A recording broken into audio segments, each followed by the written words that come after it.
عليكم ورحمة الله تعالى وبركاته. معميشة قالقة نقو حدن وارن سو دوينا مر لباد يا مر سدحاد waa shirkadii iibka dhulka iyo guryaha. Macmiil gurigan aanu maanta idin hayna wuxuu ku yaala Hargeysa gaar ahaan xaafadda Jigjiga yar gaar ahaan madaxtooyada cusub ama guriga wasiirka arrimaha gudaha ayuu jaar leeyahay. Gurigan wada weyn oo 20 ayaa ag maraysa ama guri ka xiga. Macmiil gurigan aan idin soo sheegay wuxuu ka kooban yahay cabirkiisu 18 iyo 24 mitir oo dhererka ah. Macmiil gurigani waa guri jaanisa ama fursad ah.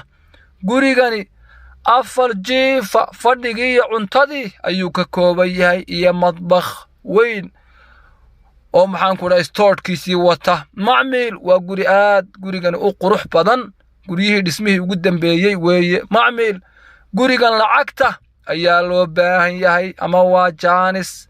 Macmiil gurigan weyn ee geedka weyn leh geedkiisu aad buu u yahay. Guriga dhinac ayaa la raaciyay. Gurigan labadii nus balood mid ahaan ayaa gurigan u hadhay. maxaa yeelay waa geedka adarkaysaan aadka u weyn ayuu gurigani leeyahay ilaa 5 gaari 6 gaari meelaha ugu yaraan ayaa galaysa.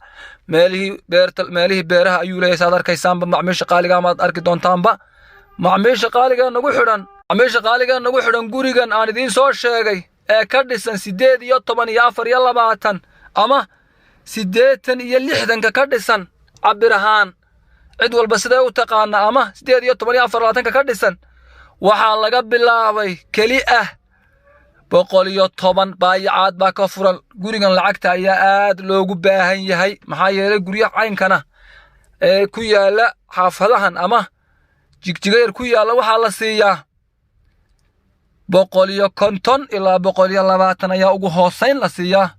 Macmiil gurigan ma aha guri ay shirkad dhistay ama guryaha shirkaduhu dhisaan ma aha. waa guri qof xaqli dhistay ama qof xaq u dhistay ayaa dhistay. maxaa yeelay qofkani lacagta ayuu u baahday. gurigani guri uu iib ugu talagalay ma ahayn ama shirkad dhistay ama company wax gurigan ka faa'iideeya uu dhisay ma aha. guri la shaxaadayna ma aha. waa guri hanti loo dhistay. macmiisha qaaliga nagu xidhan gurigan eriyadan uu ka dhisay yahay baloodka waxaa la siiyaa 50 ilaa 250. macmiisha qaaliga nagu xidhan